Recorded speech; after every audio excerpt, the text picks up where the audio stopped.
It's time for the American League and National League Championship Series. We got the Yankees and the Guardians in the American League and the Mets and the Dodgers in the National League. So I figured I'd come on here, give my predictions on who will make it to the World Series because, I saw a lot of people out there picking the Phillies and the Orioles to make it to the World Series.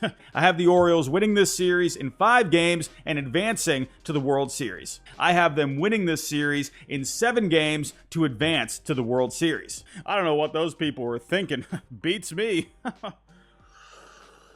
Let's get to it. Let's start off with the Yankees and the Guardians in the ALCS. Let's talk the lineups first. Now, we all know what the Yankee lineup can do. When you got the modern day Mickey Mantle, Roger Maris in the lineup, and Juan Soto and Aaron Judge, that's pretty good if you ask me. But so far this postseason, it's not really been about those guys. It's been about a few other guys stepping up, most notably Giancarlo Stanton. He's off to a great start this postseason, and like he should, he's getting paid the big bucks. But give him a lot of credit here so far, hitting .375 with a .444 on base, a .688 on the slugging, had a homer, had a stolen base for crying out loud in that series. So Stanton stepping up at the right time. You had a few other guys getting in on the action. Gleyber Torres, Anthony Volpe was getting on base. Jazz Chisholm was getting, into some antics when it came to the after-game press conferences and whatnot. But, he had a homer, had a stolen base, scored a couple of runs there. Alex Verdugo, even though he's not really doing all that much with the bat necessarily, he did score a few runs there, played some decent defense as well. Now, the Yankees, the fact that they got these other guys doing some things in the lineup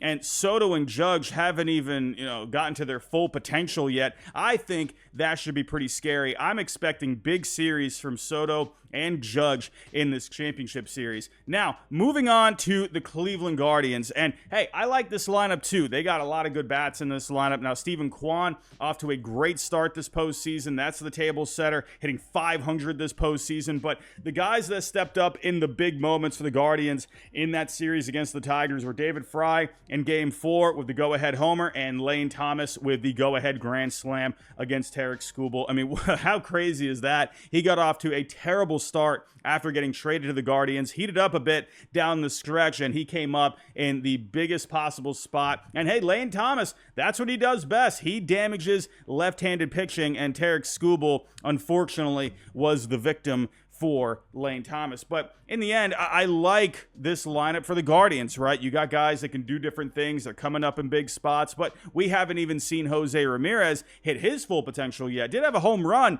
in that series against the Tigers, but I think you could even see a bit more from Jose Ramirez. So in the end, though, I think I am going to lean towards the Yankee lineup, right? I mean, like I said, you got a few guys doing some things here, but Soto and Judge, I think it's just a matter of time for these guys to step up. The Guardians pitching is not at the level of the Kansas City Royals, so I think Soto and Judge, they're going to break out in a big way in this championship series. I'm going to lean towards the Yankees with the offense. On to the starting pitching for the Yankees. You got Garrett Cole, Carlos Rodon, and Clark Schmidt. It's unknown at the time of this recording who's going to get the Game 1 start for the Yankees. It's either going to be Rodon or Schmidt. Remember, Garrett Cole pitched Game 4 against the Royals, so he's not going to be available there. And don't forget, you got a couple other guys here. You still have Luis Heel. He's in the long relief role as of right now. And Marcus Stroman was left off the Division Series roster, so could they put him onto the roster for the Championship Series? I think that could be possible. So the Yankees definitely have some options here, and I think that suits them well for a 7-game series. And for the Guardians, you got Tanner Bybee, Matthew Boyd, and Alex Cobb. I would imagine it's going to be Cobb getting the Game 1 nod. You had Bybee going Game 4. You had Boyd going Game 5. So probably Cobb lines up for 1 there. He was not really anything great against the Tigers. He went a few innings, so let's see how deep he can go against the Yankees lineup. That's going to be a very tough task. So in the end, I am going to lean towards the Yankees starting pitching here. And one more thing about Carlos Rodon,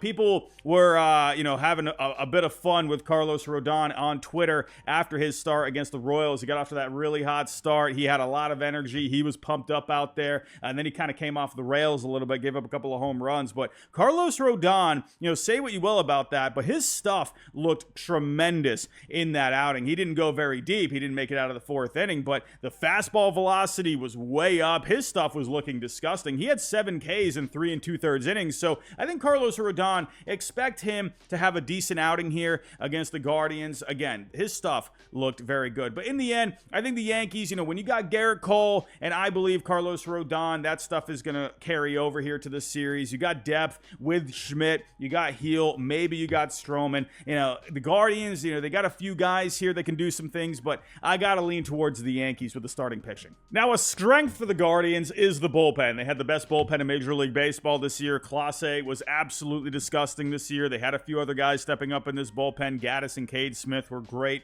all year, and even guys in middle relief like Eli Morgan. Eli Morgan has looked very solid so far in the postseason. Not a whole lot of work, but he's looked great. But Cade Smith, getting back to him, he has looked amazing so far this postseason. Now, Clase, he did have the 2-inning save today against the Tigers. He looked great. He did have a couple of little bumps there in that series, so let's see if he has any trouble against the Yankees. But with this bullpen, we know how good this bullpen can be. Now, when it comes to the Yankees bullpen, surprisingly, they have been pretty solid in this postseason. I was a little worried about the bullpen coming in because I'm wondering, what are the roles going to be? How's Luke Weaver going to be in the closer role? Luke Weaver, when you look at him, he doesn't really come off as, a dominating closer, but this guy's been getting the job done for the Yankees ever since taking over that role over Clay Holmes. Clay Holmes, he looks way more comfortable in a lesser role, in a setup role. So they have figured out this bullpen here.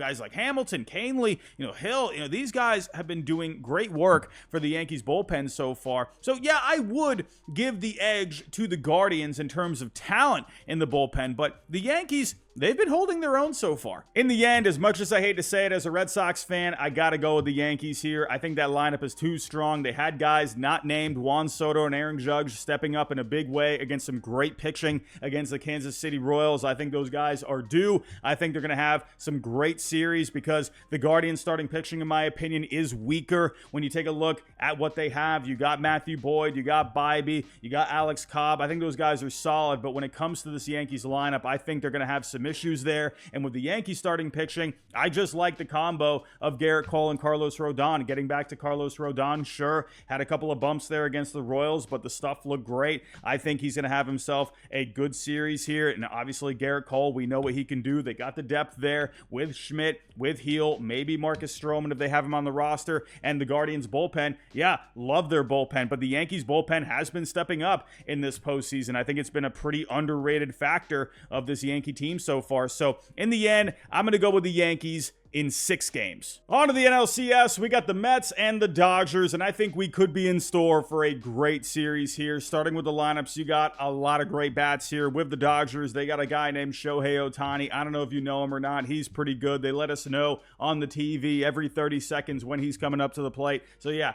Shohei Ohtani, he's pretty good. You got Mookie, you got Freeman, you got Teoscar, you got Muncy, you got Will Smith. There's a lot of good bats in this lineup. I even like the bottom of the order with Lux, Edman, and Rojas there. So yeah, the Dodgers lineup is very good. The Mets also have a great lineup. They've had a great offense this year. I think actually a pretty underrated part of this team. Lindor, obviously having a great season this year, MVP caliber season. If he didn't have a guy named Shohei Ohtani in front of him, Lindor had the big grand slam against the Phillies. Yeah, that guy's awesome. Mark Vientos, breakout year. Brandon Nimmo, solid. Pete Alonso with the power, had the great moment against the Brewers in Game 3 in the wild card round. Jesse Winker's been a great pickup for them. I really like what the Mets got in this lineup. Honestly, I think you can call these lineups pretty even, especially with how the Mets have been performing so far in this postseason. Look at these numbers here.